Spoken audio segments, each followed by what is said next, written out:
నేనైతే పాప క్యారేజ్కి అయితే ఉప్మా చేస్తున్నానండి. ఇది ఎర్రనోక అన్నమాట. ఉప్మా అయితే చేసేసాను. పాపకి అయితే క్యారేజ్ కట్టాలి. తనైతే బయలుదేరుతుంది. మా ఆయన అయితే సాంబార్ ఇడ్లీ తీసుకొని వచ్చారు. సాంబార్ ఇడ్లీ అయితే తింటున్నాను. ఉప్మా చేశానండి. పాపకి అయితే క్యారేజ్ కి ఉప్మా అయితే తినలేదు. సాంబార్ ఇడ్లీ అయితే తింటున్నాను. సాంబార్ ఇడ్లీ మాత్రం బాగుంది. అక్కడ అయితే చాలా బాగుంది.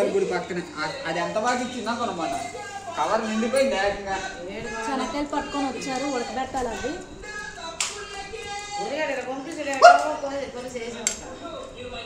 పాప అయితే స్కూల్కి వెళ్ళిపోయిందండి. ఇప్పుడైతే వంట అయితే చెయ్యాలి. మా ఆయన కూరగాయలు అయితే తీసుకుని వచ్చారు. చూడండి, మా బాబు నేనైతే టిఫిన్ చేస్తున్నాము.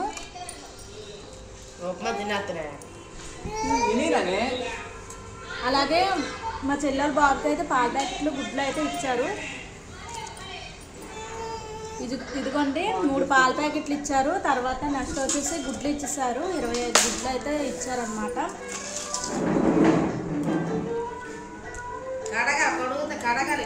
టిఫిన్ చేసి అయితే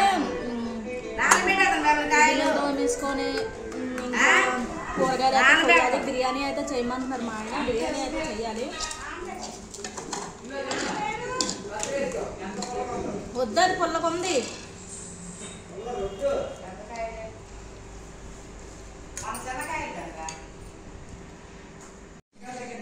అన్నం అయితే అయిపోయింది. సాంబార్ అయితే చేస్తున్నానండి. ఇదిగోండి పప్పు ఉడకబెట్టాను. ఇందులో ఏమేసాను అనుకుంటున్నారా? ముల్లింగి ఆకులు వేసాను. సాంబార్కి వేస్తే చాలా టేస్టీగా ఉంటుంది అనమాట.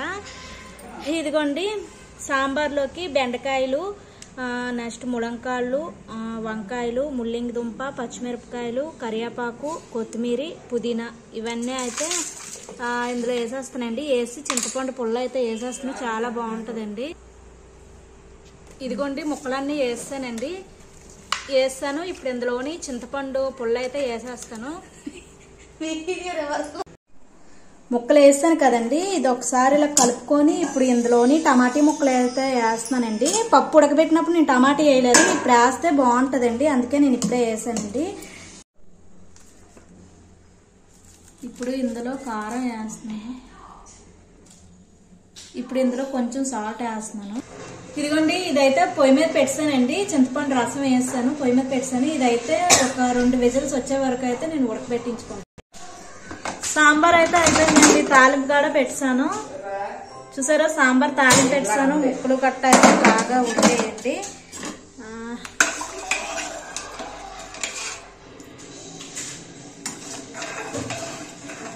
ఇదిగోండి సాంబార్ అయిపోయింది. దీనికి నంచుకోవడానికి అయితే కాకరకాయ వేపుతున్నానండి. ఇవి మొన్న తీసుకొని వచ్చారు కాకరకాయలు, కొంచెం ఓడిపోయాయి. కాకరకాయలకి ఎప్పుడైనా చేదు ఉండకూడదు అంటే నేను ఒక చిట్కా చెప్తాను చూడండి.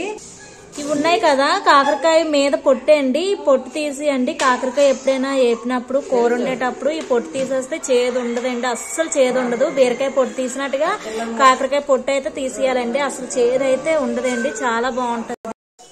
ఇదేంటి ఈరోజు వీడియో నచ్చితే లైక్ చేయండి, షేర్ చేయండి, కామెంట్ చేయండి. అలాగే కొత్తగా ఎవరైనా ఛానల్ చూస్తే సబ్స్క్రైబ్ చేసుకోండి.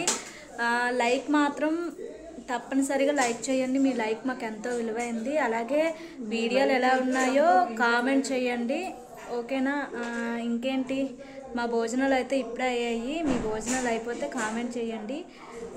ఇంకా ఎలాంటి వీడియోస్ కావాలో కామెంట్ చేస్తే తెలుస్తుంది కదా. లైక్ మాత్రం చూసిన ప్రతి ఒక్కరైతే లైక్ చేసి